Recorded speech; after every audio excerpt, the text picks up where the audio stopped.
Year, everyone. This is our first official time together in 2021, which I'm saying in disbelief because time is, at least for me, very strange these days, both moving very slowly and also very quickly. And I don't know about you all, but January has felt like a whirlwind for so many reasons. You know, the way it started, transition obviously in leadership at the presidential federal level, and the ripple effects that's had. Of course, the lead up to that was, I don't even know a word to describe that. Tumultuous is what comes to mind, but so many other things, I think, for so many of you. So I just want to extend well wishes for the new year and just like care and acknowledgement that this has been already, right, on top of everything else, I think a really challenging in some ways start.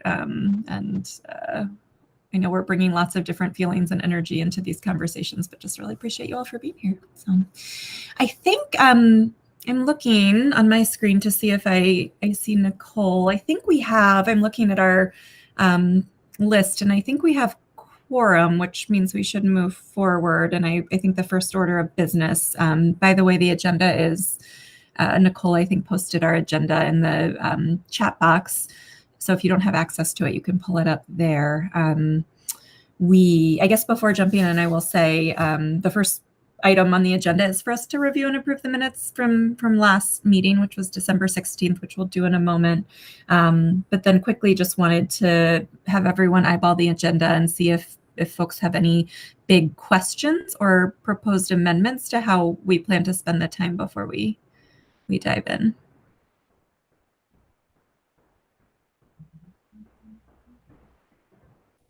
Okay.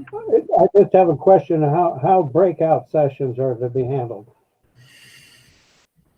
Nicole has been working on the logistics of those, so I don't know if you mean kind of the mechanics or how we plan to use the time. Roger, which version of that question are you asking? I guess it's the mechanics. Nicole, do you want to speak to that? I know you were working on that part of things, the groupings and getting folks in. Yes. So in the agenda, under item number 5, there's actually 3 breakout rooms.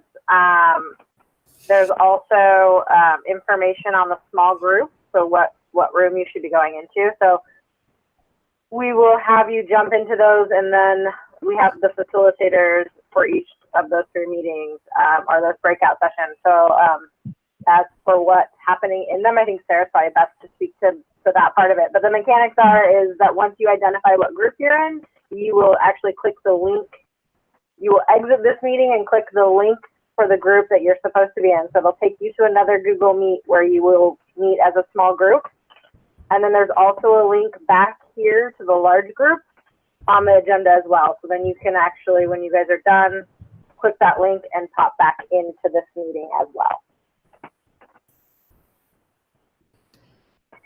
Great. All right. So, hey, Sarah, Brad, real quick. So the minutes, they're basically, I just want to make sure I'm getting the right thing. It's essentially just a transcript of the whole thing with like 10 or 12 bullet points. Is that the minute? These are the minutes? That is my understanding, Nicole. I shared the correct version of the minutes, or was there a more formal updated version? I too had that reaction that typically in the past we have had these sort of on a more formal letterhead, but this is the only link that I had seen, and it's what's linked on the website itself. Yeah, this was the minutes that came out of the last meeting.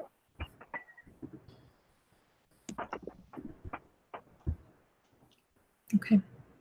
So why don't we all take just some... Are you ready for a motion? I just move that we adopt the minutes as presented tonight. And I noticed that it also included the chat, and there's no reason to question any of it.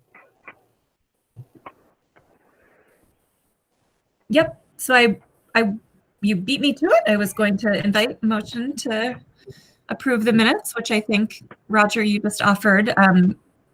Edie, I see a hand raised, and I don't know if that's to second or if you have something to amend or update on the agenda itself. Yeah, I want to add something. There is a phrase somewhere in the middle there about costs and expenses, that they kind of like offset each other. what I wanted to add, it's the budgeted cost and either actual or accrued expenses to kind of like later on, we will just look at this phrase and it's like, what does it mean? What is offsetting what? So just add a little bit detail in what are the costs and what are the expenses. So the third bullet from the bottom in the set of bullets, Nicole, I think you're in there. I just want to make sure we capture that. Do you see that part? I do see it. What did we, feel free to add to it as you would. I mean, I'm not sure what the clarifying statement is. Yeah, I wanted to add budgeted in front of the cost. And I wanted to add either actual or accrued in front of the expenses. Okay. Yep. Right. I would like to suggest we include who is present at the meeting.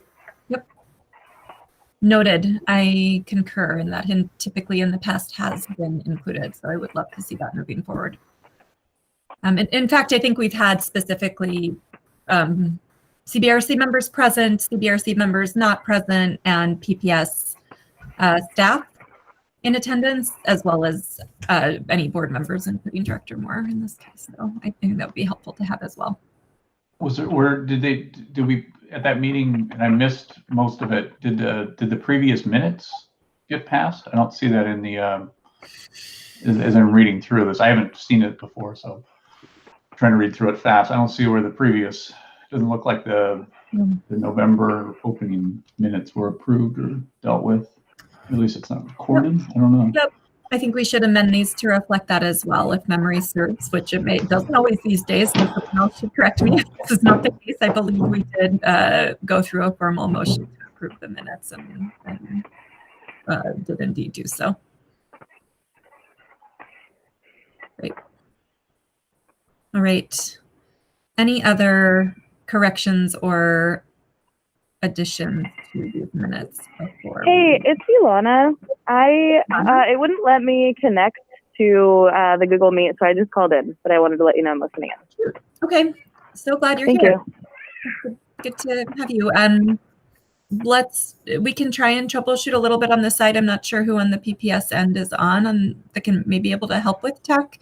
We did have a few problems last time, but for now, I'm glad that you're able to join by phone. And please, since we can't see you, just jump in if you have something to contribute. Does it give you any particular issue? Got myself out of the meeting. I'm hearing it, but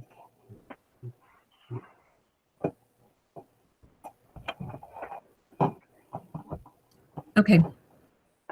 Go try. Do you want to try one more time, Nicole, before we move on? I think you're in the middle of asking a question. And a good time to remind I folks, wasn't. good to stay on mute if you're not speaking, just so we don't get so much background noise and feedback. So I was just going to say, what is it? Is it just having you sit out waiting for what's the error that you're getting when you're trying to join, I guess? Selection. It just said that someone will let me into the room, and then it doesn't happen. So I'll try again. Okay. I'll see if I can work on it on the back end. Okay. Thanks, Nicole.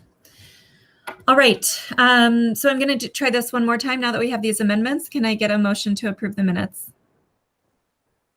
so move. Great. Second. Do we have a second? Yeah, I can second. Okay, great. Motion passed. Minutes are approved from December, and let's go ahead and jump in. I think we have a lot of ground to cover, and I'm particularly interested in preserving time for us to be in these small group breakouts to really get as much input as we can on some of the emerging themes, topics that we suspect but aren't sure we may want to pay particular attention to in the coming months as the budget for next year is developed. So we can talk more about that when we get to it. I think the next item on the agenda, I am going to turn things, I cannot speak anymore, too many Zooms today. I'm going to turn things over to you, Judah, to go ahead and give us a readout on a meeting that a few of us had with Director Moore week before last. Certainly. Thank you, Sarah. So yeah, as Sarah just mentioned, I guess 2 weeks ago, the kind of co and vice chairs met with Director Moore because we'd had some discussion about like what is, especially during a tumultuous year, what's the best way to collaborate with the board. We tried some things last year where we had big, group joint sessions with kind of breakouts, and the general consensus I heard from folks was they were an interesting idea and we liked that we tried collaboration, but we're kind of unsure about the actual impact that those meetings had. And so as part of that, we said, okay, we want to strive for closer collaboration with the board. And as part of that is making sure that the issues that we're discussing and digging into are well aligned with the issues that are going to be coming before the board and that they are also interested in. Because if we have one set of priorities and the board has another set of priorities, then we end up kind of working at cross purposes. So since we are a committee of the board and not of PPS central staff, we want to take the time to figure out what are the ways we can establish common priorities, discuss with each other between this committee and the board and come up with an agreed set of topics that we're mutually want to dig into, and then be able to provide better direction to staff and be able to usefully do research on the topics we know everybody is going to want to dig into for the budget process and make the most of our time. As part of that, it was a great meeting and we had all sorts of good discussion. We did some of the topics that kind of came up, and Director Moore, I'd love your comments about how things went as you went back to the board. But on our side, we came away with some comments about knowing some topics we might want to dig into are about communication and engagement with the broader community and the CBRC's role with that, and democratizing the proposed and adopted budget to help people who are not versed in the budget speak, get a better understanding of the realities of the budget. And then really digging in deeper to the PPS budget principles, which we'll be going over again here, which is really a very solid lens to think about what are we asking of the budget process and also of staff as supporting the budget process. What are the things we're trying to do in order to hold the system to account? And so digging in more deeply to the budget principles that have been adopted, but we haven't always necessarily used as our primary lens when we're looking over things. And then really working on some things that we know the community is going to be working in, particularly COVID-related expenses, plans on, coming on resuming in-person education, and the budget-related items around that. And then really more than anything else, like establishing accountability and data-based follow-ups to help understand, like, are the choices we're making in the visioning and budget process getting the results that we really want to see? And so having a more actionable base for targeted feedback. So those are some of the thoughts that came up, and it was a great discussion all around. And so I would love to give Director Moore a couple moments to talk about the board side of that.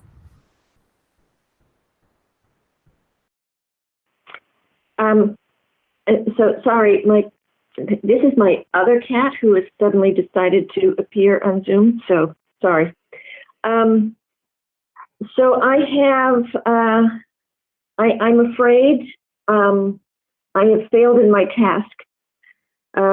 We were scheduled to have a board retreat last Saturday, and I was intending to talk to everybody at that point. Unfortunately, the retreat was canceled at the last minute, and the intervening 4 days have been pretty busy and eventful. So I have not been able to talk in any depth with the rest of the board. So my apologies for that. Director Moore, I wonder if when the board approved the 5-year financial forecast, they asked staff to do something differently next year, about involving the CBRC with a recommendation and review of the 5-year forecast. I wonder if you might talk about the board's sentiment on that, because it would be an additional process that the CBRC would be doing in the fall next year. Well, I have to admit that was a month ago, so I'm happy to you explain. may have to refresh my memory. That's okay, Rick. I will say that it was very clear that there was general and strong consensus that the board should take better advantage of the CBRC, and there was widespread disappointment that the December meeting had not been used to take an actual poll of the CBRC on the proposal around the 5-year financial plan. So there is, I mean, I can say with confidence that the board as a whole is also looking for ways to better coordinate between the board and CBRC. I don't remember any specifics that came out of that. Claire, do you have more specifics? Yeah, so Director Moore and myself, we shared the comments that were made by the CBRC and the process that we had held with the CBRC, but they'd like something more formal, and we'll be updating the 5-year financial forecast on an annual basis. And so each time that we do that, they would like the CBRC to review and get either support the staff recommendation or give an opinion on what they, of what they see in the forecast. Not that the numbers are going to change, but we were asking the board to make a decision on what would be our ending fund balance at the end of this. So we're budgeting right now for 21-22. So we're projecting what our ending fund balance will be on June 30th, 22. So what they are asking for is for you to review what the staff's recommendation is and to have, an opinion. I don't know that it needs to be a formal report. It could probably be a paragraph. It's not like when you're reviewing the whole budget, right?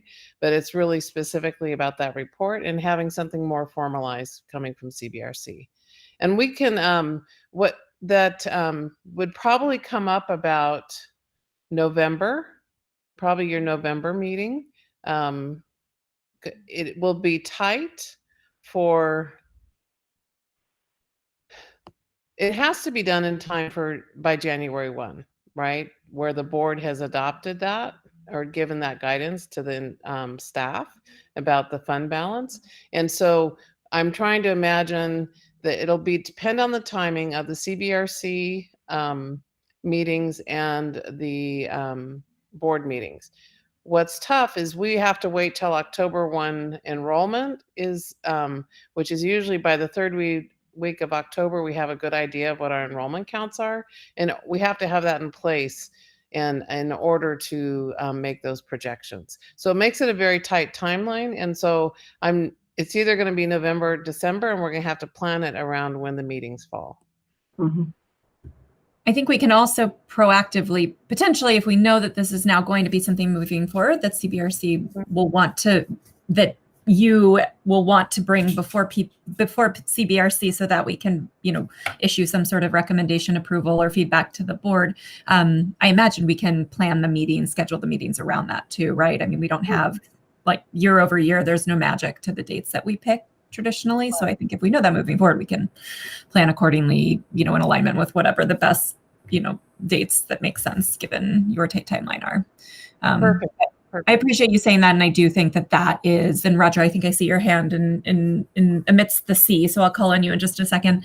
I do think that I shared the board sentiments. I think what you're proposing makes a lot of sense, just to have a system in place that we know about ahead of time. And there's a clear set of roles and responsibilities for who's sort of going to bring what to CBRC and by when and what's expected, because I do think it was, while we did have the opportunity to be briefed on the forecasts, we weren't approached with explicit ask, right, for feedback, informal or otherwise. And so I think it does make sense for that to be just part of the process moving forward.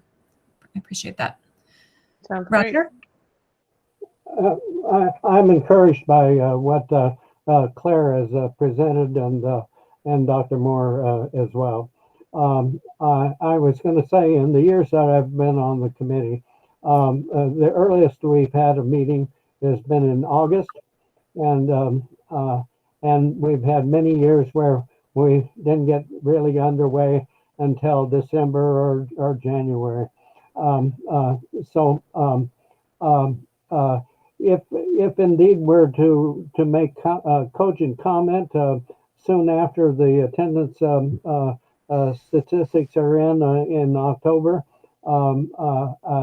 it behooves the board to get CBRC appointments handled expeditiously in July or at the so people can get oriented and we can get underway and make cogent comments on the budget process. I'll let it go with that for now.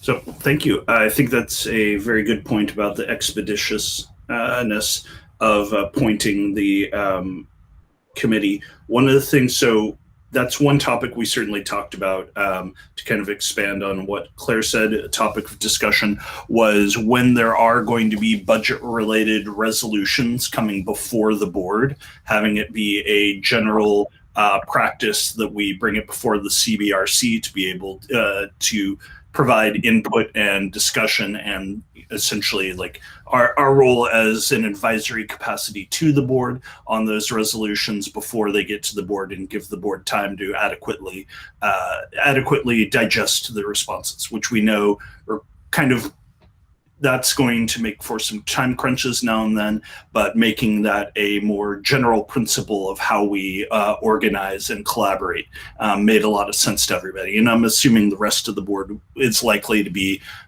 in favor of that based on your remarks, Director Moore. So Yeah. could I get an understanding of budget-related items going to the board? What kinds of items that are included in that, so I make sure that I actually don't know. That's something that I'm hoping for guidance on the board from, is what sorts of things come before them that they'd really like input from the CBRC on. You know, I have some ideas, but Roger has ideas, and I'm happy to listen to them, but I do not want to presuppose, honestly. Great. Yeah, Roger?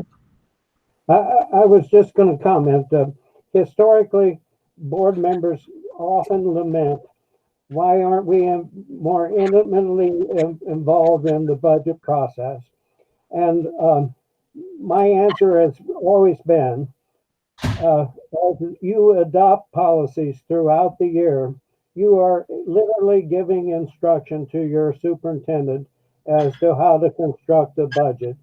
And so I wonder, Claire, whether or not the board needs to adopt some kind of fiscal impact statement type of thing, much like the federal government requires environmental reviews of different things. That when policies are being adopted, that there is a fiscal impact of that policy that is going to be reflected in the budget that is several months down the road. It's just maybe a suggestion, but nevertheless, it's well nigh impossible for even CBRC with months and months of review to review a $1 billion plus budget in a matter of several weeks, and that's why it's also difficult for the board to do that. And if you've been following board meetings, they're long enough as it is.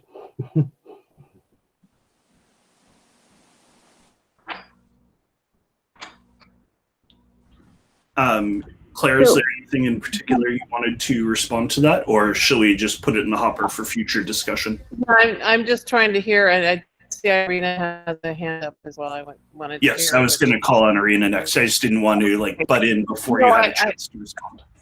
I really want to just get a sense of what you're looking for. So I just speculate that maybe we put the dollar amount, like Roger mentioned billions. Let's write down or make a suggestion to the board that if there are changes of like X million or 1 million to one or another category in the budget, we are going to be briefed on that and maybe we'll report to the board. And we can come up with what the dollar amount we are going to put there. Again, So I'm thinking like 1 million, but maybe you think 10 million or 100 million is more appropriate. Are you thinking of the supplemental budgets? I'm thinking about when we have a change in the budget categories from one to another, on when we are switching from one fund to another fund. If it's more than X million, we are going to have report, explanation, something. Does it make sense? So I think you're talking about appropriation level, which is where the board's given us permission to spend up to a certain amount in each fund at each level, meaning 1,000 for instruction, 2,000. No, I'm more saying about the future look, not that appropriation is like what you're doing in actuality. I'm more looking into the future. If we are saying like that X billion are planned for this category, and then 3 months later we are saying, no, this amount is not going to happen, or we are going to fund it differently. So this kind of changes. So forward look, not actual look or back, but the forward look. Irina? Okay. Oh, Okay. Sorry. It's all right, Parker. Go ahead. Oh, I was just going to say, to make sure I understand, we would just be briefed when there are budgetary changes of a certain amount. I think briefed and if and when relevant, and I think that's what we're trying to figure out, what those criteria would be, more than just briefed, but sort of consulted for input that we would give to the board as they're weighing a particular decision. That's my understanding. So I have an example, and then Rita, I'll listen to you first, and then I have an example that I would want to share with you for the spring. But go ahead, Rita. Sorry. Well, I was just thinking, so in terms of the forward looking, I think that would be part of the budget building process. We can do, and the board has asked for this. I certainly remember in the last budget process, and I think the one before that as well, like if when we get the budget information, the proposed budget, we have asked that the staff identify any areas that are substantially different from the previous budget. And I can't remember what the threshold was, but it, I don't know, 10% or something. So we have a variance report in our proposed budget now. Yeah. So that's something we've done the last couple of years where we're talking about how things have changed, over a certain threshold. So we are providing that to you now, but we will certainly, we understand that's an important item for you. So we collectively get that information as we're going through the budget process. Once we adopt the budget, if there are any changes, then we get periodic supplemental budgets to identify areas where there have been some changes in the allocations. And those happen, I mean, we usually get one in maybe August, usually in October-ish, I think. And that lays out what the variances are between the adopted budget and the new budget, and an explanation for why that happened. So I think you're probably already getting that.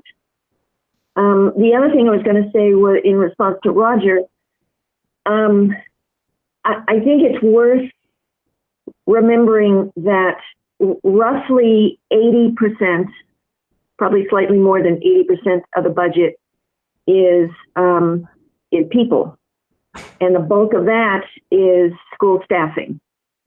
And the staffing comes out, I know we're trying to do it earlier than we used to. But I don't know what the current, what the anticipated date is for this year. But if I remember correctly, it's usually like March. Yeah. So, Yeah. so thank you for the helping me understand what you're looking for, and let me share some examples that I would bring forward to you. Okay. So an example would be this last fall, we had in the end of June, remember COVID erupted in March, right when everybody was trying to figure out funding. And then we had an economic forecast that showed a big downturn in funding. And then we got an appropriation for certain dollar amounts from the governor's budget and from the legislature.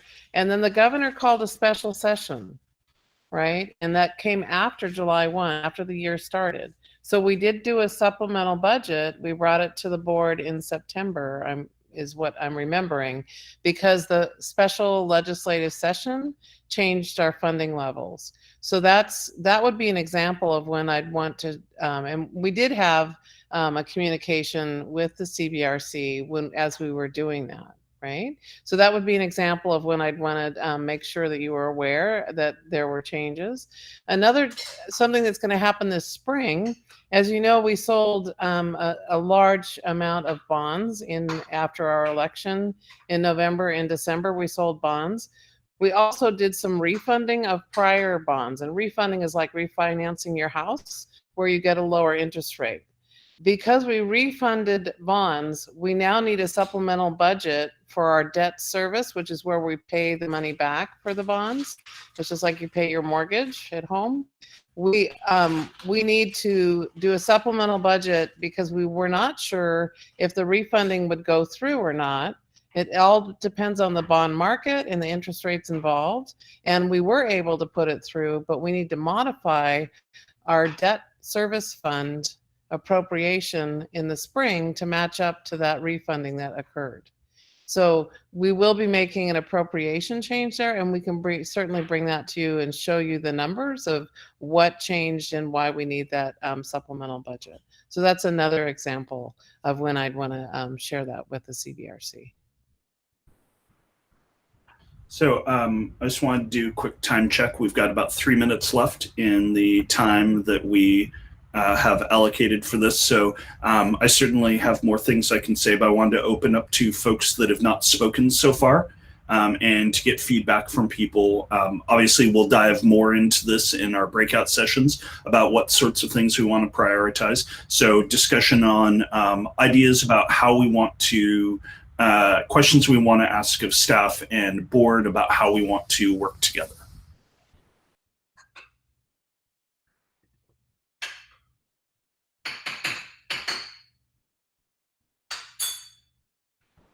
No? Okay. I have one, but I was trying to stay quiet because I've taken more than my fair share of the air so far. But why don't I put it out there, and that'll give folks who maybe have something on the tip of their tongue that they do want to chime in with an opportunity to formalize their thought and share it after. So it's really just a question I raised. So I put an example in the chat, which we don't need to talk about now. I think that can be a topic we talk about in the third breakout group in more detail. And I'd love, to the extent PPS budget staff has thoughts on that at some point, maybe in the breakout, if you're able to stay on and join, I'd love to hear your thoughts on the way in which we can and should be engaged in the planning process for COVID relief funds. Separate from that, I put in the chat before, one of the things we've been discussing for some time now is ways, and Judah, you alluded to this, ways to better align CBRC and the board and really make true on the mission of CBRC to really be, an arm of the board and a committee of the board, and to help inform their understanding of what the community thinks on a variety of budget related issues. So we've been talking a lot about how we make that happen. And one way is creating more opportunities for us to meet jointly. We had talked about trying to get more joint meetings on the calendar, which is one reason we haven't officially formalized our calendar yet for the year. And I'm just curious if if either Claire or Director Moore have any updates beyond what you've shared already for at least an opportunity. Specifically, we talked about sooner rather than later bringing the board and CBRC together to talk, sort of ties to my other point, more explicitly about the district's plans and associated budget for COVID-related expenses that we weren't planning on before COVID hit.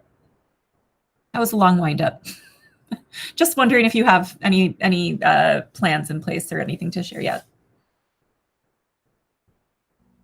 Director Moore, did you want to speak to that, or did you want me to speak to that?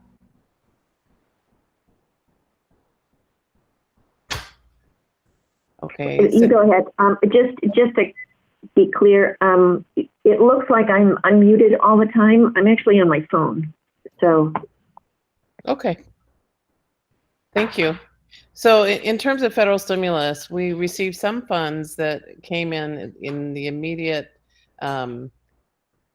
times in the spring, and we have a certain time period to spend those. And what we spent them on was getting comprehensive distance learning up and running. Things like we purchased millions in software and Chromebooks to make sure that every student could have a Chromebook at home. So that was our primary focus. There's also, but we have a whole recap list of where we've bought hand sanitizer and cleaning wipes and put up plexiglass face guards, so when people are like they come into receptionist, our receptionist has a plexiglass barrier between her and the public and him, so that there's a health and safety needs that were immediately in place. So we're happy to bring that recap from the first round. The second round, while we had estimates of what it would be, we finally got the allocation today. So now today we know what the numbers are, right? And we also know who we're supposed to share them with and who we're not supposed to, because each set of dollars has had different rules associated with them. So for instance, in the second one, there's a lot of operational, so air quality and HVAC work and infrastructure in terms of being able to open schools with air quality. That's something that we'll be working with. We've had every HVAC system inspected, and now we're having repairs made in those where needed. And so we've also invested in air purification units for parts of our building where the ventilation isn't as good as we'd like it to be, as well as the symptom rooms when a staff or most likely a student needs to go home, instead of putting them all in one room together now with office staff close by, we're really thinking about what do we need to do because of COVID, and we're putting air purification systems in those rooms in each school, as well as especially as we're now looking to open in hybrid in the fourth quarter in April. Okay, and so just we have lists. I'm not prepared to speak to the amounts and what we've done to date, but know that we are starting our first students at Madison High School today. Went into limited in-person instruction, some of our students there. So we have just things rolling out, and we're just building all the LIPI and all the schools. And so we are close to where we could announce how much we're going to spend on LIPI. And then we also we're going to be purchasing some, I'm trying to think of the right word. It's where you can broadcast from the classroom, so that when we're in a hybrid mode, we can have students that are at home and students in the classroom to do that social distancing. So we have both, we have students alternating between which day they would attend school, but having that connection to the classroom from their home as well. So there's a lot of things that are happening that we're working on, and we can certainly bring something back to you in February if that, especially is a priority for you guys right now. And Irina, I see you have your hand up. Yeah, I have a question about Madison School. Are they in the location in Northeast Portland, or are they still at Marshall? Madison is at Marshall. Okay, that was my question. Mm-hmm. So I think that's super helpful, Claire. I for those who are in the third breakout group in a bit, I think what we can talk more about what we heard, Claire, from you, and generate some ideas about ways in which we think CBRC may want to be engaged and in alignment with the board. So I appreciate that. Can I just ask one clarification from Claire? So this second allocation that we got today, is that from the December COVID relief bill? Yes, we finally got the information today. It takes time for the feds to write the rule, so that the Congress passes the law, the feds write the rules, then the states write the rules, and then the districts get the information. It takes time. This is actually relatively fast. It's fast. I would totally agree with you, Rita. This is on their expedited process for sure. Yeah. And for those who aren't tracking what's happening at the federal level, I do this for work. There is, I think, many of you probably know that the President Biden has a massive additional $1.9 trillion proposal for relief that includes a significant budget for public education. There are a bunch of bills that are starting to roll out of Congress people's offices to bring additional resources to states, school districts and schools. I really can't talk tonight. So I think it'll be important to track that. I think we can expect more resources to flow to school districts, including PPS. And so I do think increasingly it is something I would suggest that we as a committee be paying attention to, and it'll be good to talk more about that in the breakout. Brad, you had your hand up. Yeah, I think kind of one of the suggestions, it looks like in the agenda that was originally set out, this, the budget process update. And I know that this is kind of down in a lower section in the meeting. I think what would be helpful for me would be to have more things to review before a meeting, so I don't have to listen to somebody present, the entire. I think we could have received the budget process update in a written form, and we all would have been able to read through it and kind of understand what's going on, and then he could go through it kind of quickly. It seems like a lot of time is spent on just walking people through slides, and I prefer more information to less information, and I don't necessarily like people to walk me through information. I like to get the information and read through it. It seems like there's almost a desire to not provide information to CBRC, whether or not it's an executive summary. I don't even know, what the general goal is of the budgeting process right now. I think if there can just be something that's written and presented to us prior to a meeting, rather than sitting in the meeting and walking through a series of slides, I think that would be by far the most helpful thing to me. Thank you for that feedback, Brad. And I want to be really clear that we are more than happy to provide the information you're looking for.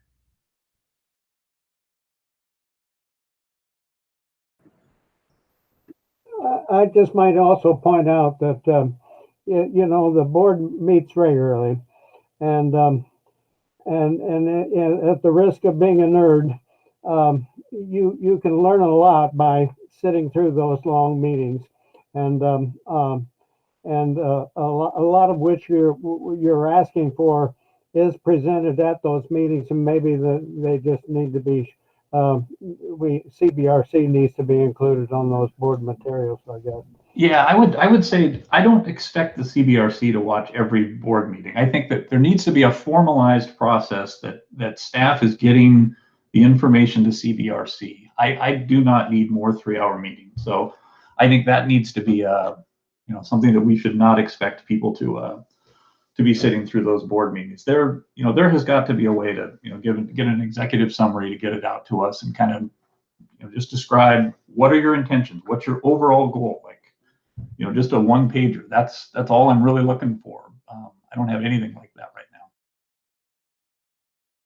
Well, it's the first time I've heard it requested, and I'm happy to provide that for next month. Renee, did I see your hand up? No, I was just saying, he said 4-hour board meetings or 3-hour board meetings, and I was putting my hand up to say, how about 5-hour board meetings? They have been running long of late. Feels a little longer at 11:30, but Point well That's because taken. it is. Sorry, Rita, what was that? That's because it is. Because all points well taken, Brett. And I think in my experience over the years, I think there have been points at which we are getting, as a committee, we are getting materials ahead of time and are able to review. And I appreciate you raising that now. And I think as we get into more of the meat of the budget process for 21-22, I think that just norming around that makes a lot of sense. And I do completely agree that I don't think being on CBRC means you are signing up for the expectation that you're attending every board meeting. I don't think that we should have to do that in order to get clear information ahead of time. So I completely agree and appreciate you raising that. Okay, Judah, anything else before we turn things over to, I think Claire, I believe, is going to walk through a few budget updates for us. Anything else before I turn things over to her? Nope, we're 10 minutes behind, so we should get right into it. That's not bad. Okay. So let me Luckily, I think we covered a lot of it, so it won't be as long. We'll keep it really brief to get you right back on track on your time. So I'm happy to share some information about Roberto Delgadillo, who's our new Chief Financial Officer, and he will be coming to the next CBRC meeting to introduce himself to you. He does not start, though, in the district until March. So I just want to be clear, he's going to come in the evening, and he'll be in a different time zone, so know that it'll be late for him. Okay, he's coming from Tulsa, Oklahoma. And we're excited to have him. There is the link there has a little bit, Ed Week did an article about him and his work that he's done. And there's an actual video of him that you can hear from him and get to know him. I think you're going to love working with him. He is very personable, and he and his wife, who's a teacher, and their 2 children will be moving here to Portland in the spring. And just in terms of this section of the budget, did you want to mention those things, Nicole? Or do you want me to just go ahead? You can go ahead. You've covered most of it anyway, so it's only like one. The fund balance, the board made the decision to use 2% of the fund balance for the 21-22 year. They believe that this COVID pandemic is an unusual circumstance, and this was the time to use the fund balance. I can tell you, though, that you'll soon see in our quarterly report that's going to the board at our next board meeting that our fund balance is growing this year. So know that while we've been given permission to use 2%, we believe our fund balance will be even higher by the end of the year as we continue to run through the year. Costs have,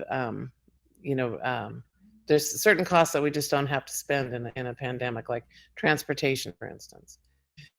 Strategic budget team is a group of internal folks that have just had 4 half-day meetings in the month of January. And Brad, I can see that this is something that you would like in writing next time instead of hearing it from just kind of getting an update. So we'll put this in writing for you next time.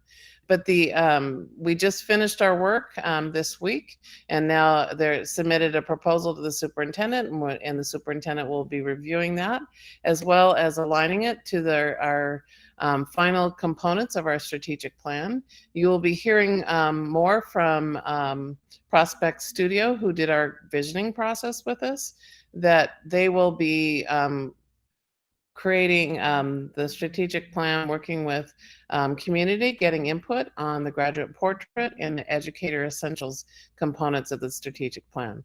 Last year, we brought forward the 5 prioritized system shifts, and our vision had 3 components to it. So we're working through the other 2 components. And Judah, I see that you have a hand up. Yeah, I just wanted to, the strategic budget team, is that differing from the normal budget team? And if so, like what, I'm not quite sure what the charter for the strategic budget team is. It's a team that advises the superintendent on what, how to prioritize investments in to support our strategic plan. And it has principals from all levels, multiple principals, probably, I don't know if there were 8 or 10 principals. There's a total of 50 people and all staff, mostly administrative, working with the superintendent to create his proposed budget. Okay, so they're Gotcha. giving Thank you. input to that process. So it is an internal team, rather Internal, than but not central office. Yeah. Oh yeah, it's across the whole district. That's Okay. correct. Thank you. I was like, don't you just have a budget team? Okay. Thank you. And then Appreciate that. Sure. And this 29 million. This is the second amount of money that we just that was our estimate, and I believe we're pretty close to that. And then we've talked a lot about COVID, but know that we've got vaccines. Now we're in stage 1 of 4 for our staff to get immunized. So that started this week. I know several people that have gotten theirs already. And we're starting with the first phase with those folks that are actually working. I think about cooks that are giving out foods, the drivers that are driving students to limited in-person instruction, teachers that are teaching, secretaries in the buildings that are teaching. Central office is in the 4th phase, unless they have a reason to be in schools on a regular basis. So like people that supervise principals are in phase 1, where, and then we go at different grade level bands as we go up to the high school level, and then eventually to central office in the 4th wave. So we expect that most staff will be immunized the first round by the end of the month. And then, you have to wait so many weeks till you get the second one. And then we have to wait till you're a couple of weeks after that till you're fully immunized. So that process has started, and we're very excited about being able to do that. That allowed us to then make the announcement of the moving to hybrid in person for, probably half the students at a time, to make sure that, that we have the social distancing in our classrooms. So that is a very quick version of that budget update. I'm going to go on to the next slide 5, and that we're waiting for the co-chair's budget in late February. Our K-12 is advocating for $9.5 billion for the state school fund for our general fund. And currently the governor has allocated $9.1 billion. Okay. And that, I believe. Oh, Claire, I'm so sorry. I have not seen slides this entire time. Have there been slides up and I'm just not seeing them? Or I believe that they're in the chat, and I wasn't seeing them. Got it. It was linked in the agenda. Really? Yes. My agenda didn't. Oh, maybe at the top? Strange. I don't see it, but that's probably. I'm actually in the Google Doc. Maybe it wasn't in the. So this presentation, I think Nicole put it up there. That would give you the slides. And I'm sorry, I thought you guys already had access to this. Oh, it was. It was in the Google Docs version of the agenda. It did not make it into the PDF version of the agenda. Okay. Does everyone now have access to the slides that Claire was just running through, that Nicole linked to in the chat? Thanks, Brad. Feel free to, if you want to run down, I'm happy to debrief you on how things go outside of this, since you have to run. Sounds good. Thank you so much. Take care, everybody. Thanks, Brad. And here we go. It's telling me that I need access. I can't.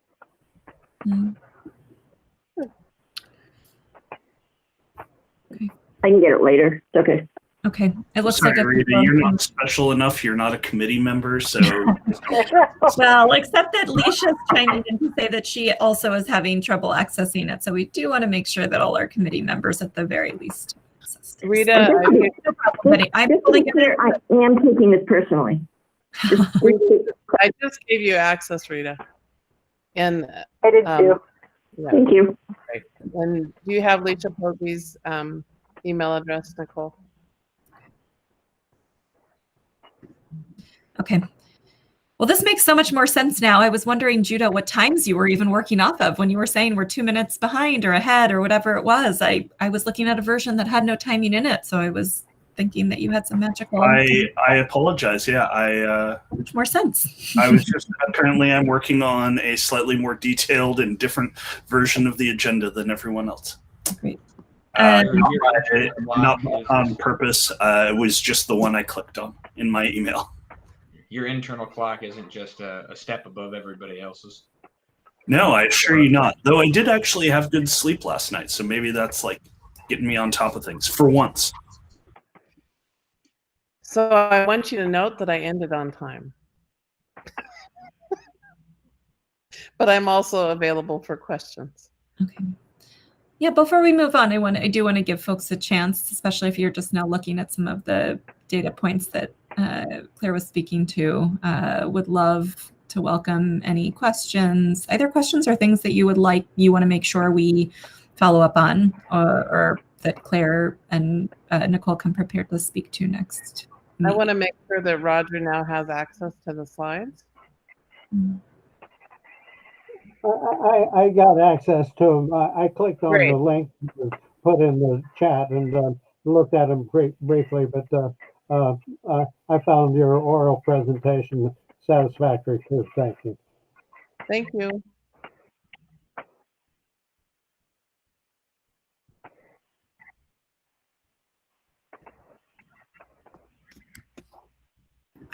I do, of course, not surprising to anyone, have one quick question. The fund balance approval, the board approval to use the 2% of the fund balance for 21-22, that's 16 million. You may have said this, but what will that be going toward? We will be sharing that as we roll out the proposed budget. So okay. We'll have in our March joint budget board CBRC meeting, we'll have more information about the chunks that we're prioritizing. Okay. Great, thank you. Other questions? Yeah, I'll ask a question. Claire, you mentioned that we'll actually end up with a fund balance greater than we have presently, but you didn't mention what that is percentage-wise. I'm hoping for a 2% growth during the rest of this year, and the reason why we're still calculating, right, what that will be, but that is we're combing through all the budgets, and there are things that you don't spend when you're not in person. So, for instance, we're used to running tens of thousands of computers on electricity every day, so our electricity is down. But it's also up because we're running our airflow at much more frequent intervals for health and safety reasons. So we're going through and calculating all those pieces. And for instance, having transportation where everyone was at home, there's no transportation costs. Just now we're starting to get some LIPI, the limited in-person instruction costs coming through. And then in the fourth quarter, we'll have the hybrid model transportation costs. So there will be some, we're having a significant savings for the first half of the year. Those are examples. And for those who don't have it off the top of their head, this the fund balance is also another name for the reserve, the budget reserve, which we have a target by policy of trying to get to 10%, when historically we were running maybe 4% in some good years, and we've made some good progress on that. But owing to this year being recognized as a substantially an emergency, there was the question previously about whether or not we should dip into the emergency reserves or whether we should prioritize hitting the 10% reserve target that's suggested by the government finance.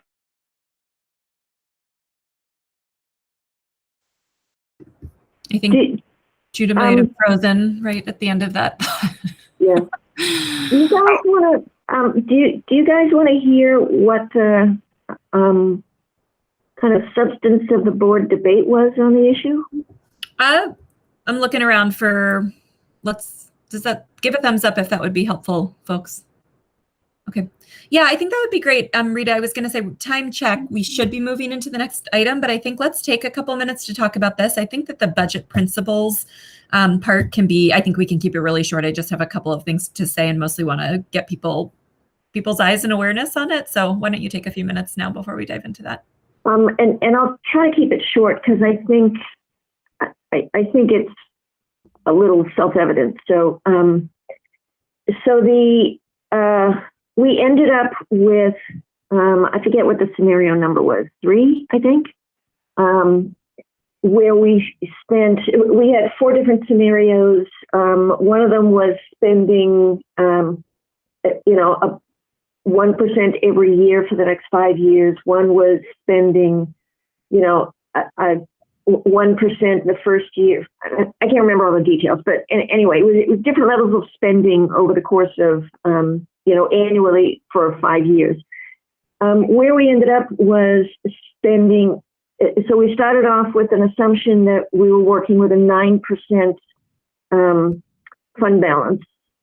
And where we landed was spending it down by 2% to be used next year, with the assumption that we were going to have to incur more costs in order to provide additional instruction to help kids catch up. And I think the assumption is that a lot of that is going to be spent during the summer for what's being called the fifth quarter. But it might also be used for, who knows, could be more technology. It could be, hiring additional classroom assistants, who knows. But there was a lot of debate over this, but I think where the board generally landed was that we know that we're coming off an extraordinary time and kids are going to be behind. We don't actually know how far behind most of the kids are going to be. So we probably ought to be putting aside enough resources so that we can adjust the allocation of resources as we discover the need. But then, so we spend it down by 2% this first year, but then hold steady for the remaining 4 years. Did I remember that right, Claire? You did. And in our first quarter report, we had an 8% fund balance projection for the end of this year. The staff are currently working on the next quarterly report, and that will be at the next board meeting. And we anticipate that climbing a bit more in this next report. So we'll be sure to bring that information included in that narrative that's been requested for the February meeting. So we'll include the progress on our reserve throughout the year. So was that quick summary good enough? Do you have any questions? I see Renee's hand. Go ahead, Renee. So I heard you say that perhaps we'll have this fifth quarter or add extra teachers in the classroom, but I'm not sure what it was I read, but I do remember reading that these are the numbers I read, that students could possibly lose 70% of typical learning gain and 50% in math by the next fall. And that's going to take more than a fifth quarter. And I know nobody wants to hear this because we've talked about it before, but it sounds like we need year-round school to catch kids up to me. Just throwing that out, because 70% of typical learning gain can't happen in the fifth quarter. I don't think. So we are planning on a learning recovery in this summer as well as the following summer. And we are, you'll see as part of our strategies coming forward in the budget process, intervention teachers that are helping with students and catching up. We are also, that's the purpose of the limited in-person instruction, is really to target it for students that need that extra help, that are maybe not connecting to school online the way they might. You know, some are doing really well with that, and others might need more in-person instruction. So we have multiple strategies, and our instructional teaching and learning team is really right now reconciling. By tomorrow, I should have some preliminary budget numbers that we'll be reviewing next week about how we're going to be doing that through the spring this year, through the summer, and all the way through next year and the following summer. And it's our learning recovery plan. So look for more for that coming out into the community. So has Lippy already started, or it's not starting until April? Today we had some Madison High School at Marco. Right. Yeah. Yeah. They were, and we've had some younger grade levels as well. All right. I suspect, thanks, Renee. Were you about to say something else? I didn't want to cut you off.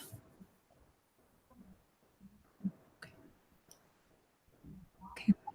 I think all of what you said, as you can see, I'm eager to talk about these things as well, because I do think they have significant budget implications, both in the short and long term. And so the hope is that the third breakout group, which I have said now 18 times, we're placing all our eggs in that 30-minute breakout group at this point, but that we'll be able to talk a little bit about just how, what some of those anticipated challenges are and ways in which we, can and should be involved potentially in the plans for spending, again, in the short and long term.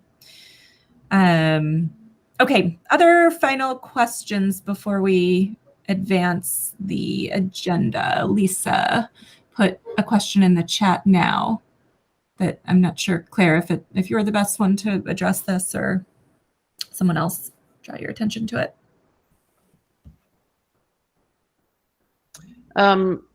Previously identified maintenance issues, updates to HVAC. Yeah, we're spending quite a bit on updating our HVAC. Yes, we are, and we had a firm come in and do an inspection of all our HVAC systems, and now they're in terms of what needed to happen in order for school to open, with the suggested we are leaving our fans running much more often, so the air circulates throughout the building on a much more regular basis. It's based on there's like 4 different kinds of guidelines that we have at the federal and the state level, as well as HVAC professional engineer professional organization, so that we are in the midst of making the repairs and the improvements suggested from that inspection. And so, do we see future value and money spent on all an air purification? Yes, we do. In terms of the air purification, as you know, in our bond program, we also have HVAC system replacements, but we can't get them all done out of this one bond. It's going to take multiple bonds. So the air purification systems, improving the ventilation in areas that, in some of our older buildings, we're able to continue to use those until we can get our all of our HVAC systems in. Yeah, I was actually thinking too, related to like the wildfires, and with climate change too, that those actually become valuable moving forward. And same with like the technology of the district really embracing how can they use hybrid teaching moving forward for kids who actually might benefit from it. So I was just kind of, it seems like there's a lot of added value, that this equipment isn't just going to be used for the next 6 months to a year of trying to figure out how the district can make use of it moving forward, right? That was just my question, was where it seems like there's a lot of value you can find in using this, moving on to. We went to a one-to-one student device overnight, right? Not quite overnight, but you Right. know, we immediately implemented one-to-one device, which it was something that we were going to do over time, but now we have implemented, and I can't imagine going back, right? Right. Now that students have been trained, it was in a need to do basis, but now that we have all those resources there online and we have the devices, we're going to continue to have that available Right. to us. Yeah. Right. Yeah, that's what I've heard, like that this really accelerated things like 10 years ahead for not only schools but business as well. It's really pushed people to do things that may not have happened as quickly as they have. So you guys have done a good job.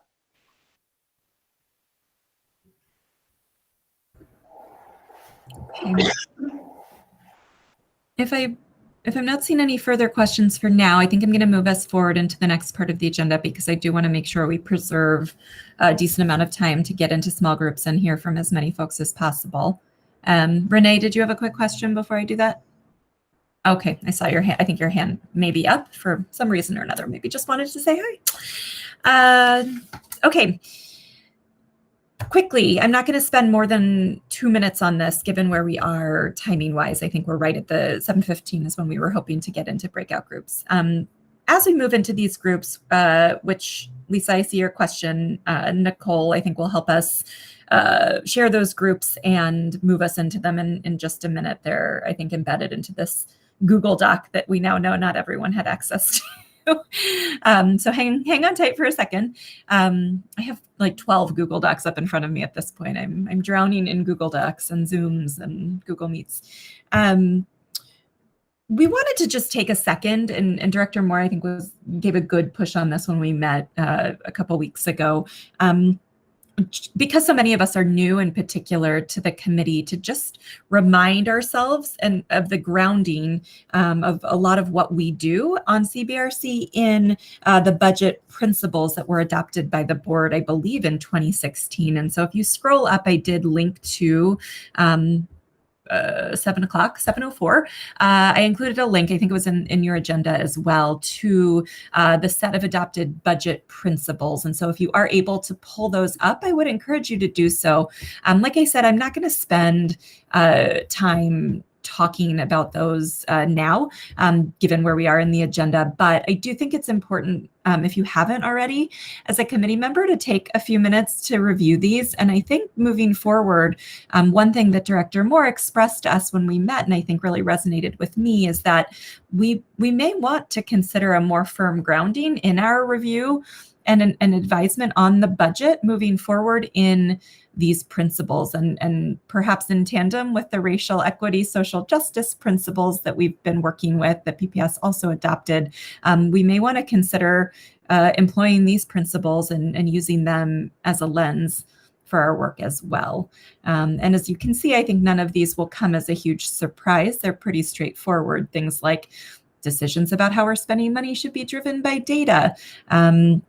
We should be basing resourcing decisions on cost effectiveness, and when all else is equal, be choosing the more cost effective option, assuming again all else is equal and they're two programs are producing similar outcomes. So there's a part around this about making sure that budget decisions do provide every student with equitable access. So I think some intersectionality with the Res J lens as well. And so again, I don't know that in my time on CBRC, to be quite just blunt and honest with this group, I don't know that we have used these principles as well or sort of consistently as we could when examining the budget. And so we just thought it would be interesting to bring to the group, make everyone aware of the principles themselves, and consider perhaps employing them in sort of a more consistent way moving forward as we review and advise the board on the budget itself. So I'll pause there. Director Moore, I don't know if you had anything you'd like to add from your perspective. And I have just one more thing I will say, but if you or anyone else wanted to chime in before we move forward, I'll give you a chance. No, I'm good. I think you covered it. Okay. I just think we not just CBSD, but I think the board should be more attentive to the principal. So, yeah. Judah, I see your hand is up. Yeah, I just wanted to sort of bring together via an example of some things that Director Moore stated earlier, where, you know, one of the things I've personally found is that when looking at the entire budget, it's really easy to get lost. It is giant. However, the actual bits that we have discretionary influence over year to year is comparatively much smaller. And so, you know, every classroom has to have a teacher in it. There's really not much we can, you know, do about that. And that the board does not tell the central staff exactly what to do. Though sometimes they would like to do that, and such. But instead, they establish principles and philosophy and priorities and such, to which central office staff then tries to operationalize. So where I really try to come down is looking at the principles in the budget principles and thinking about policy and saying, what are the policy changes and decisions, the discretionary portions of the budget, where we can say, for instance, the equity allocation of teachers. Are these in a data-driven fashion improving?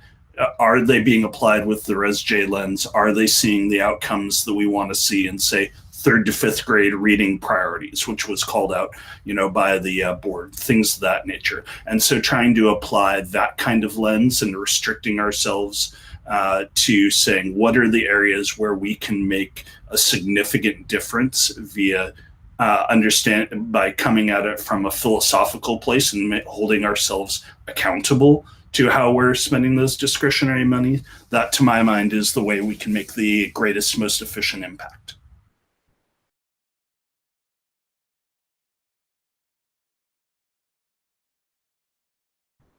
There is a hand from Renee. Yes. Yep.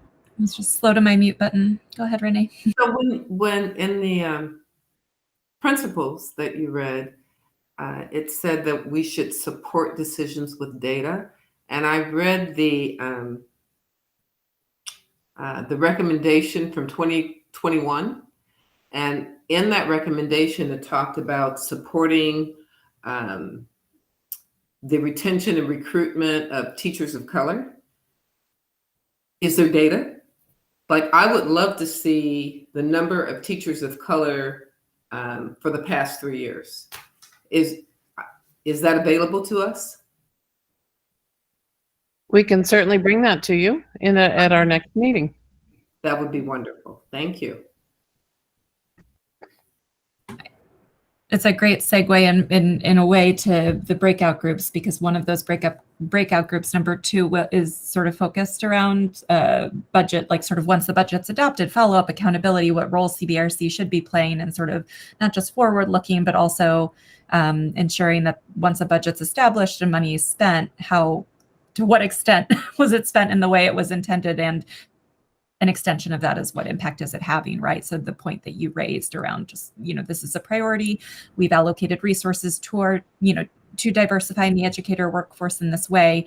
What results are we seeing? What shifts are we seeing in terms of the percentage of teachers of color in our system, and where are they teaching, and all of that? So I do think that those data surely must exist in it, and I think that can be part of how we build out our role moving forward.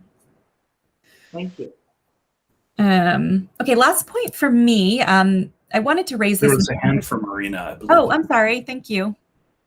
Go ahead, Irina. I have a question about small groups before we go there, because Sarah asked me to switch 4th group with 3rd group. So the groups I assigned not by people, because I was thinking like just 4 people in my group, and we are going through all 3 items. And now I'm figuring out that I'm responsible for the first item, and people are coming to me and we are discussing just this one item at my group. Okay, that was my clarification. Thank you. Correct. Yes, the hope is that each group will focus on one specific thing, and then we'll all come back together and do a little bit of sharing, and obviously there'll be further discussion. Have people been assigned to groups? I believe so. Nicole, I think you have done that, correct? So if you look at 716, I wrote small groups and a link that has people's names. And then you can see right below that, it says group discussions 1, 2, and 3. That's what is being discussed in each group. So in terms of the small groups, group 1 is Irina, Tsonga, Leisha, Lisa, and Jackson. Group 2 is Judah, Roger, Jennifer, and Renee. Group 3 is Sarah, Brad, and I'm sorry that I'll mispronounce Wang, Ilona, and Parker. Okay, thank you. And that does not mean that you won't get a chance to give input in the other areas. It's just how we're sort of dividing folks up for this particular opportunity and focus time. So unless I missed it, I wasn't on the list. You want me to go somewhere, or do you want me to just drink more tea? You can come to my group. We have the group number 2 has the smallest number of people in it. Yep. Okay. Just added you, Rita. Group 2. Yep. So the last thing I want to say before we go into those groups, and I apologize, here's one more link coming at you. Let me make sure I get it to you in the chat. I recently came across these set, and Claire, perhaps you've seen this. I'm guessing you're familiar with ERS and maybe the work of ESG. So I encourage you all to just open this and read it, peruse it at your own, on your own time. I just came across my desk, or I would have shared it earlier. But basically, this is a blog post from a group that spends a lot of time advising states and districts and schools on budget-related priorities. And this blog is really about just how this moment that we're in this year in particular, calls for, in some cases, a revised approach to budgeting. I will admit I haven't fully digested it myself, but I do think it's important that as we think about sort of the budget principles, and you just heard me say we should be adhering to these and centering and grounding our work in these, I do think it's important to just call out that this is a very unusual time, right? And unusual times call for unusual spending patterns, perhaps, or different ways of doing things, not necessarily adhering to the timelines that were set in stone previously. Or, one of our budget principles is like, we don't, make, I forget exactly what it says, something about decisions within year decisions for spending. We should have more consistency rather than great variation. I think the budget principle is take a long-term perspective. And consistent application of proven strategies over a multi-year period will deliver better results. Well, yes, and we find ourselves in this period, Renee, you said this, right? The estimates for lost learning, mental health and wellness issues abound, right? So I think it's incumbent on us as community members to bring our voice to these shorter term decisions that have to be made that may have implications for the principles that we use this year with budgeting. So again, read at on your own time. I'm happy to talk about this with any of you in more detail, but I did want to share it and keep that in mind as we are thinking about the principles themselves and priorities that we're seeing in our own homes and our communities in the short term as it relates to all of the disruption caused by COVID. All right. Let's move into our breakout groups. I think we should. One moment. Yep. So we need to decide when we're returning. Yep. I was just We're not in actual breakout groups. And number 2, since we are currently about 15 minutes behind schedule, but I think these are important discussions. I wanted to see if we could get an agreement to go till push the meeting end to like 8:15. That way we don't shortcut ourselves on group discussion.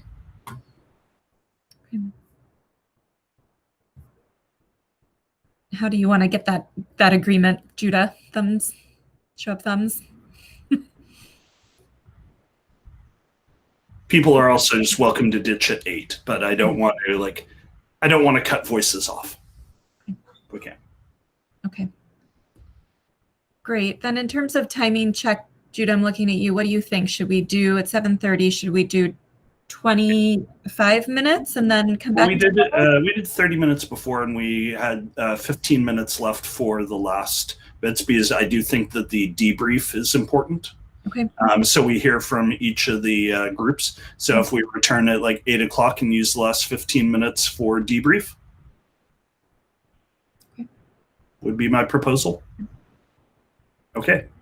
And Claire, I see your question, I think, from my perspective, but if folks feel differently, you're welcome to join and listen in to the small group conversation just as a fly on the wall to hear what we're talking about. Thank you. Okay, so Nicole, can you advise us on how we're moving into these breakouts again? One more time. Yeah. So in the agenda, so first, does everybody have access? Is everyone in the agenda? I'm going to put it back in the little chat again, just in case. Under the 715 item 5, you will see group 1, group 2, group 3. There are links there. So based on your group, you will exit out of this Google Meet and you will click on that link and it will take you into another Google Meet. When you're done, so at 8, what did we say, 8? You guys are going to come back here. There is also a link that says large group, and that will bring you back to us here at the large group meeting. Is that ever? Okay. Any questions about the logistics before we invite folks to click into their small groups? 2 charges quickly for this time, and your facilitator can help you talk through this. The first thing is to just give in your topic. What key questions or ideas do we want to surface as a committee? Second is what role should, if any, should CBRC have or play in this sort of body of work that you all discussed? And Nicole, are you going to stay in this meeting in case people have trouble like Roger and come back? All right, thank you. I appreciate it. I'm going to switch over to group 2 then. Thank you.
hour. I know that took us a little bit longer, but I think it would be lovely to do just a round robin of each group having someone share out briefly high-level takeaways from the conversation, any interesting things, decision points, just things you think the whole group should know about as we carry forward and set some priorities for focusing our efforts. Does that work? I've got a friend doing Legos behind me, so pardon the background noise. Should we start with group one?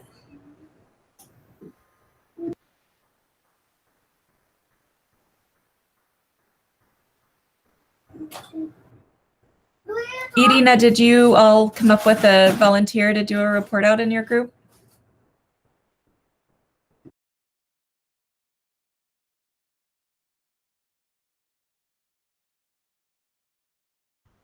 I'm guessing she's not hearing you.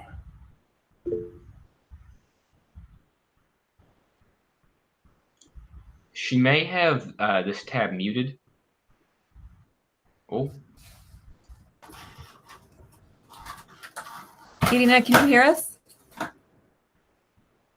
Nope. Okay. Let's start with group two, and then we'll come back to group one. Group two. Excellent thoughts. Yes. So group two, we had a little trouble because the topic is super high level. For those who don't recall, we were talking about follow-up and accountability, and what basically did what PPS spend money on have the desired impact, and in particular around discretionary spending. And so it's a question of, do we just mean in general, or do we want to pick out particular things? So we ended up with a couple of things in each of those pots. On the more general side of things, there was a suggestion that going forward, we add a new section to our annual report to the board, the budget recommendation, in which we specifically lay out the topics that the topics that we're addressing in the recommendation, the things that we're calling out in the budget, either pro or con concerns or, hearty endorsements, that we also have the section that follows those up with things we'd like to follow up on next year. Were these investments followed through on? Did they have the intended effects, etc.? And essentially serve as a reminder, kind of a message in a bottle to next year's CBRC, to take that as an item to follow up with staff and say, hey, let's, we said we were all in favor of X last year. Did it actually, do anything? What were the outcomes? So, and having that be an ongoing step. So that was one kind of systemic recommendation that came out of there. On the particulars that we might want to see more accountability discussion on, included equity allocation, discretionary authority, what has the superintendent done with it and what were the outcomes, recruitment and retention of teachers of color, school foundation changes.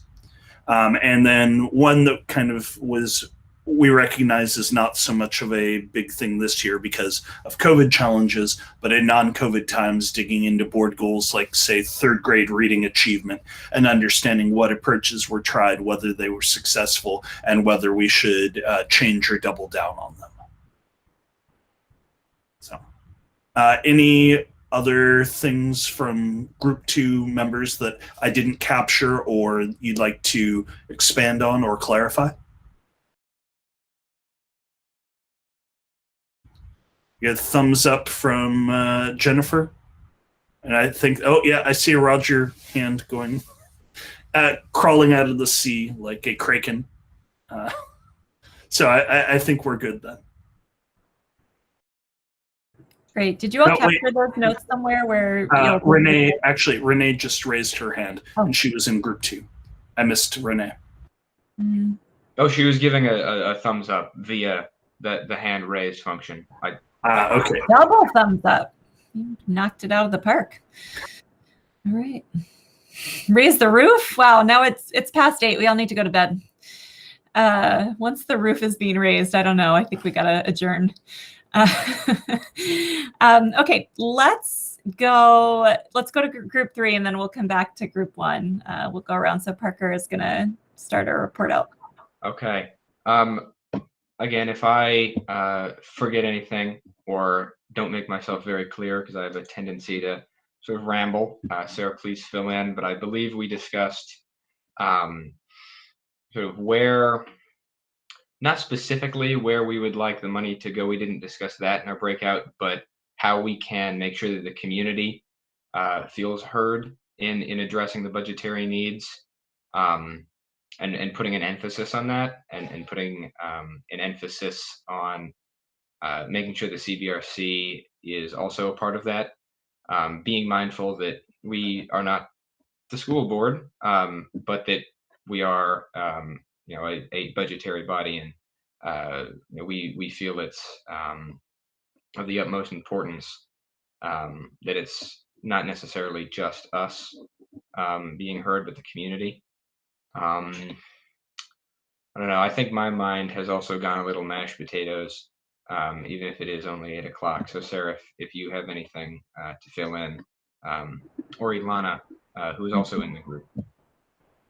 I don't know if Ilana, I don't see her on my screen at least, so I don't know if she made it back in here or not. No, I think you got it. I think you captured everything. I think it's a high level. You got everything that we talked about. I think more just want to be explicit in that, like we sort of pose to ourselves, like what should CBRC have an explicit role and be engaged in conversations related to COVID related, budgets, expenses, spending, whether and in what way should we be involved. And I think universally we felt like there was an important role for CBRC to play, both in the short and long term. Some of that will be part and parcel of the 21-22 budget process, but some of it won't, right? And necessarily. And I gather, Claire, based on even just what you've shared already, right, that there are decisions that have been made already about how to use some of the federal relief dollars. There's another tranche and another set of decisions that are going to be made. I think we can expect a few more packages to come through. And it's hard for me to imagine that the board wouldn't want the perspective of as diverse of a representation of the community as possible on both what the urgent and emergent needs are, to sort of supplement what I hope is a set of data-driven decisions that the district is making based on, data you have at your disposal, which is one of the questions we talked about. What data are the district accessing, and is the district accessing and using right now, especially given, a lot of the traditional data that we would be using to make decisions was disrupted, right? We don't have spring assessment data. We don't have formative fall assessment data from the map that was canceled. The spring window, or this February window, is very unclear participation, and it seems like it will be low. So what are the data that the district is using to base decisions about priorities and allocating resources? And so I think there are a set of questions that we identified that I'll follow up with everyone about, that came to our mind, just things that we were wondering. And as far as immediate next steps, I think this opportunity to meet jointly with the board, to engage in a specific conversation and dialogue about COVID-related spending, feels to us like it would be a really good thing that we would want to be a part of.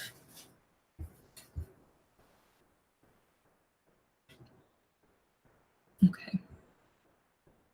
And we did actually, we did bat around a few ideas, and I certainly have my opinions about like emerging and emergent priorities, things specifically, which I think is probably taking our role as CBRC a little bit too far, but I think we do have a sense of some of the immediate things that money could be spent on: extended learning time, tutoring, summer programming, things that we don't want to wait to see happen in the next budget cycle, but rather need to be putting money toward right now. Okay, now I'm the one rambling. Group 1, we'll come back to you, Irina. Okay, so we had pretty productive discussion. And the members of my team, please feel free to add if I miss something. So during COVID, we were thinking that the best way to reach community would be through creating some kind of like infographics. And maybe it's putting too much burden on financial staff, maybe not. Asking them to provide the executive summary in kind of like graphical terms or graphical looks that we will see, compare what was previous budget, what's current budget, what was last spending, what is current spending. I thought that this is pretty good idea.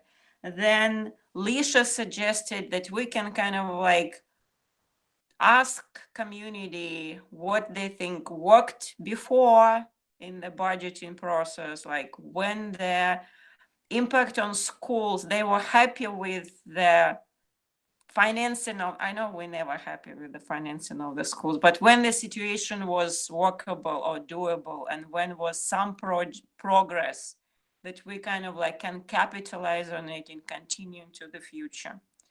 And then Jackson made a very good suggestion that we can send questionnaires to the community and kind of like ask them what's important, kind of like educate them on the budget principles, educate them on the strategic plan of the PPS, and ask their community, are they agree? Do they approve? Is the board moving in the right direction? So, but again, after that, we were thinking maybe it's not CBRC's goal to send this questionnaire. Maybe it should be coming from the board, and we could just be an educative body and help create these infographics to make the process of seeing the budget easier. Okay, guys, I'm done on our discussion. Anybody wants to contribute? I had Lisha, Lisa, and Jackson in my group. One thing that was super important to me that Lisha brought up was including kind of like the impact of our funding, which I think someone else was getting at earlier. But like when we're funding this program, what impacts have we seen? What impacts are we going to see or expecting to see? And like, what impact does that have on students' educational experience as well? Because I think looking at numbers is great, but what does that actually mean inside of a school?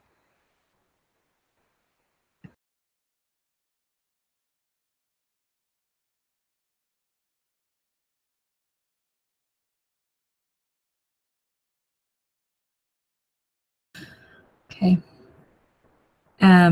We are, sorry, my friend is asking about who all of you are, and she's just starting to read. So she's reading the letters and trying to put names together. So I'll chime in the background. I think that is, the end of our formal agenda. I know we are so appreciative. I'll speak on behalf of Judah and others, like just so appreciative of you giving a little bit of your extra time. I hope that felt productive. I would love your input on how breakout groups felt, if that's something we should be doing more of as part of our meetings moving forward, being in smaller groups to just get a chance to have, dialogue and give more people opportunities to speak. So please let us know, send us an email or just reply all to the group. Judah, any final thoughts or closing from you before we adjourn? No, just that we will be planning, I believe there's still a plan in place to try and do a joint working session with the board, particularly focused on COVID related discussion next month.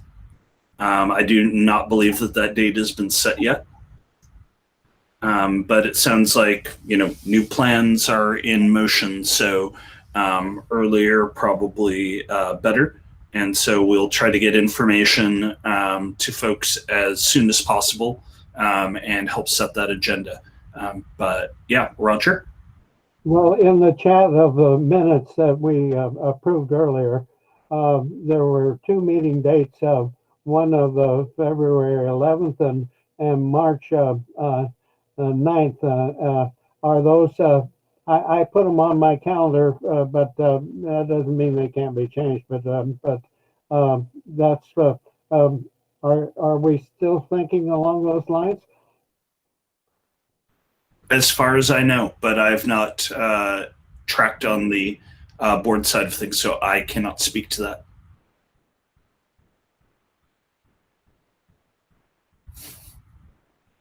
So we'll try to get that information out as soon as we know about it and get an agenda in place for that. The only other thing would be, I guess, just as a result of these things, particularly the breakout sessions, we should get notes together and send them out to the mailing list. And then I would encourage a discussion amongst the group to try and formulate, kind of bring those together more coherently. And then we can start engaging with the board directly and say, are these particular priorities of yours as well? And dig in and plan to dig into them in future meetings more concretely. And it looks like Nicole is agreeing that those are planned scheduled meetings now, yes? Wait, are those just the scheduled CBRC meetings, or is that already been agreed to by the board for the February one? No, okay, that's the part where I can't hear you. You seem to be muted, Nicole. Too many mute buttons. Can you hear me now? Okay. Yes. The February 11th one is our next regular meeting. The March 9th one is the current board CBRC work session date that is on the calendar. So yeah, those are the 2 dates that Roger was mentioning. Yeah. And then there is discussion about a special joint session with the board in February, but once again, that's going to depend upon their schedule as well. So I don't have any more details on that, but I would love if we continued some of these conversations on the mailing list afterwards. So I have a question for the CBRC.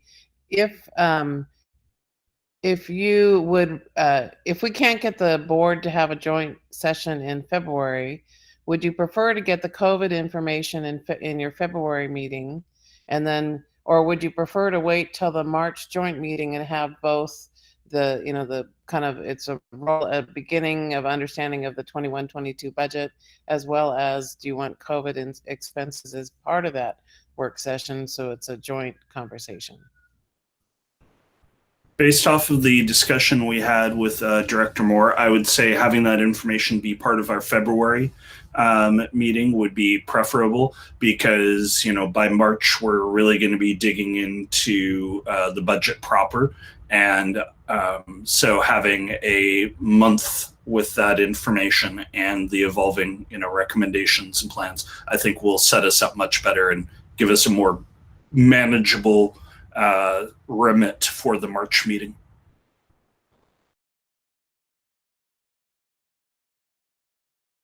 Thank you.